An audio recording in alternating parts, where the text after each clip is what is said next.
Depois dos eventos do dia 13 de julho que aconteceram com o Trump e a tomada da mídia mundial falando sobre esse assunto depois disso, você teve uma mudança radical em relação à imagem e às expectativas do mercado. Então não estou aqui para falar de política, mas muito sobre os efeitos que uma presidência do Trump podem acarretar para a economia americana e para o dólar. Então o que eu quero falar aqui principalmente você viu uma grande narrativa que foi até corroborada pelo vice-presidente, né, que seria o candidato J.D. Vance, falando sobre como é importante para os Estados Unidos que o dólar comece a ficar mais fraco. Né? Ele fala que a economia americana ela até se beneficia de ter o dólar como moeda mundial, mas isso não estaria beneficiando os americanos. Então você tem toda aquela parte do discurso político, mas eu quero passar hoje uma análise feita pelo Michael Kao. O Michael Kao é um dos caras que eu mais respeito em relação à macroeconomia, ele tem uma visão muito interessante. Foi ele que criou aquele termo quando o dólar ficou super forte em 2022, que é o dollar wrecking ball, né? Como se fosse aquela bola metálica que vem destruindo tudo, ficando cada vez mais forte e criando sérios problemas para o resto do mundo. Então, até o próprio um possível governo Trump e J.D. Vance, eles têm essa preocupação de controlar a inflação,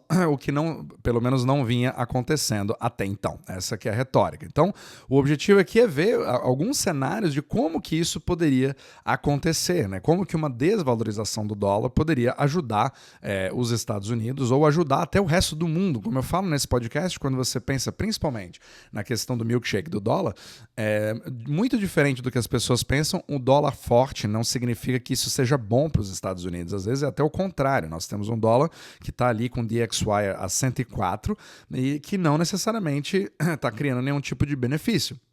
E está criando problemas principalmente para o resto do mundo. Mas os Estados Unidos dependem do resto do mundo. Então todo o sistema ele é muito entranhado. Agora, quando o dólar começa a ficar mais fraco, também contrário à opinião que é muito difundida no mercado em relação ao dólar perder a sua significância como moeda de reserva global, você acaba tendo uma liquidez maior, o que acaba facilitando o comércio e aumentando a elasticidade, né? Que é você ter o dólar disponível para quem precisa usar. Então, para você ter esse tipo de desvalorização, o Michael Kao ele analisou 3 cenários, dos quais os primeiros 2 ele não considera como muito realistas, baseado no que realmente está acontecendo, e um terceiro cenário seria o mais provável, baseado principalmente se você tiver o Trump na presidência a partir do ano que vem.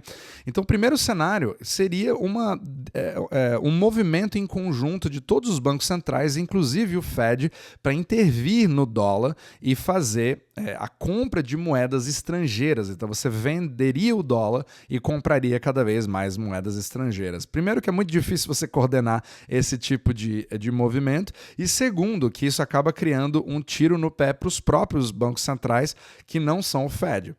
Porque hoje você tem uma demanda cada vez maior por dólares, justamente pelo fato de as dívidas serem criadas em dólares fora dos Estados Unidos, e obviamente você tem mais dívida do que dinheiro circulante. Então, por definição, uma moeda que é criada baseada em crédito, ela precisa ter o principal e os juros também, ou seja, toda vez que o dólar é criado fora dos Estados Unidos, que é feito principalmente via empréstimos, ele tem automaticamente uma demanda maior do que a própria oferta. É assim que os Estados Unidos conseguem se livrar, conseguem manter, né, se de pé, mesmo com uma dívida pública exponencial, porque a demanda por dólares é mais exponencial ainda. Então isso é uma coisa que eu falo bastante nesse podcast. Então você criar esse tipo de cenário é bastante complicado. O cenário número 2, segundo o Michael Kao, seria justamente o Fed começar a fazer cortes de juros imediatamente. E o mercado já está antecipando isso, só que tem um certo problema, que é justamente o jogo de você ter uma comparação, então é um jogo de relatividade. Mesmo que o Fed baixe os juros para tentar deixar esse dólar um pouco mais desvalorizado, um pouco mais líquido, não tornar os Estados Unidos tão atraentes assim para pegar capital do resto do mundo, né, que vem fazendo justamente o dólar ficar mais forte ao redor do mundo.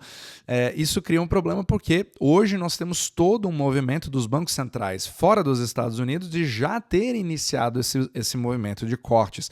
Ou seja, eles já estão fazendo um movimento dovish antes do Fed.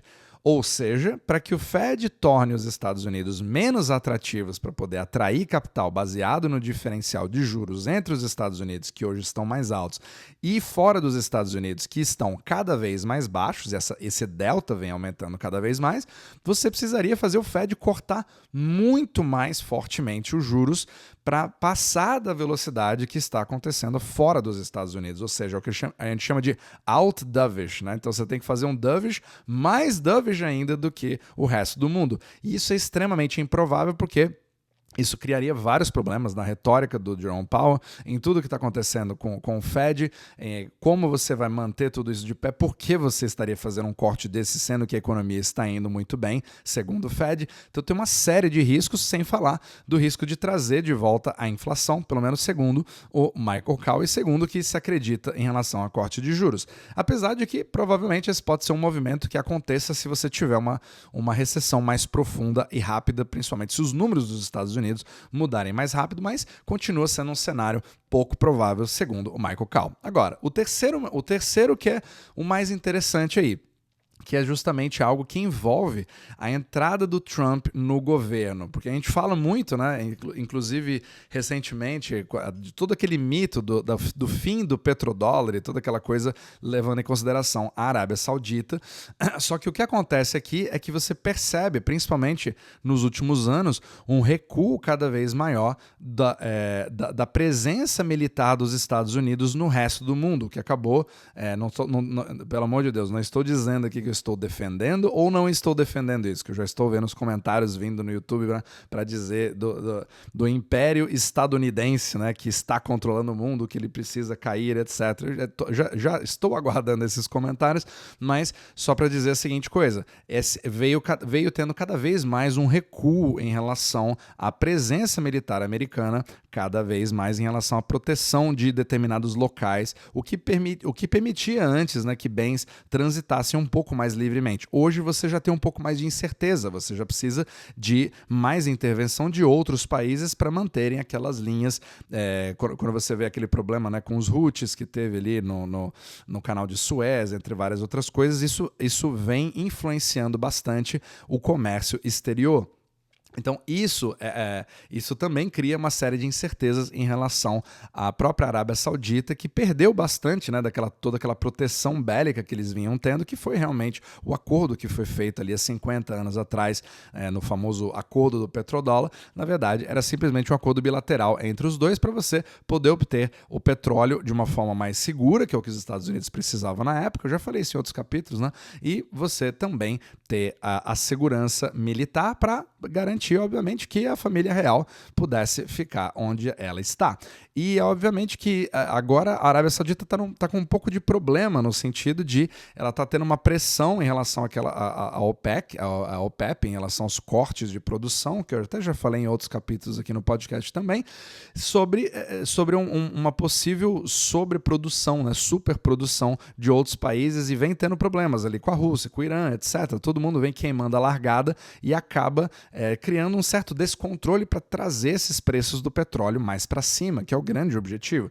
Só que, por outro lado, a preocupação nos Estados Unidos é que esses cortes que vêm acontecendo e todo esse preço do petróleo ainda está influenciando a inflação nos Estados Unidos. Então, a grande jogada que é vista, pelo menos na opinião do Michael Kahl, na análise dele, é que o Trump, voltando a se aproximar da Arábia Saudita, né, que hoje está muito mais próxima ali da China, etc., eles podem voltar a fazer um acordo onde você pode trazer de novo aquela proteção militar para a Arábia Saudita e deixar um laço um pouco mais forte. E isso poderia trazer um alívio na questão dos preços do petróleo, levando eles para baixo, pelo menos para os Estados Unidos, e fazendo com que isso alivie a questão da inflação americana. Então, essa é uma das formas mais prováveis, segundo o Michael Kahl, de você poder ter esse tipo de acordo sendo feito e aí criando toda uma cascata que segundo segundo ele, né, o objetivo aqui seria que o Trump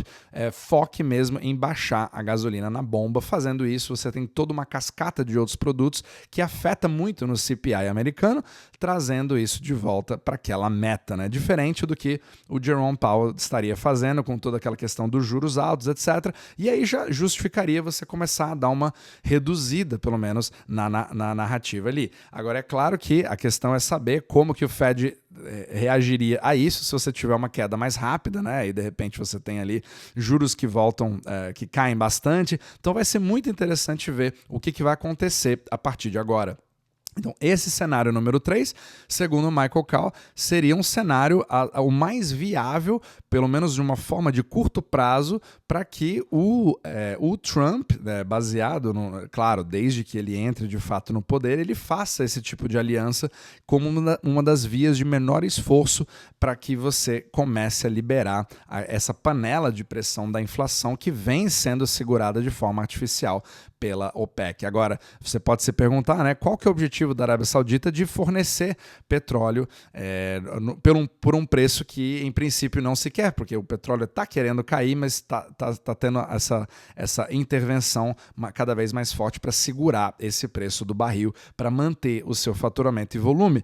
E aí, obviamente, seriam duas coisas. Primeiro, um volume muito grande, mesmo que a preços menores, e também mais um contrato, talvez aquele novo contrato, entre aspas, do novo petrodólar 2.0, né, que eu falo que o nome petrodólar em si é um mito, mas realmente um acordo bilateral entre os dois para poder garantir uma tranquilidade que aí pode, obviamente, melhorar muito a ótica em relação a tudo que acontece dentro dos Estados Unidos. E aí, se você sente uma melhoria pela população real, né, você vendo o preço caindo na bomba, várias outras coisas assim, aí você, obviamente, ajuda a dar aquele ganho político que ele precisaria, né, principalmente para mostrar um contraste entre as duas presidências. Agora, tem muita água para rolar, vamos ver o que vai acontecer. Então, essa é a análise do Michael Kahl. Então vai ser muito interessante ver os próximos cenários. E o mercado ele já vem meio que precificando esse tipo de cenário como uma probabilidade bastante alta. Mas como nem tudo na vida, né, você não pode ter nenhum tipo de certeza, você só tem probabilidades. Então vai ser bastante interessante porque nós estamos há poucos meses para ver se isso de fato vai ocorrer e quais são as implicações, inclusive, para o processo de desglobalização que vinha acelerando bastante, e aí talvez isso dê uma freada, né? Então tudo em macroeconomia são macro-ocorrentes. Então eu vou tentar trazer cada vez mais pontos de vistas, até contraditórios, né, para que você vá tomando a sua própria decisão e a gente vá seguindo os nossos estudos aí, caminhando juntos.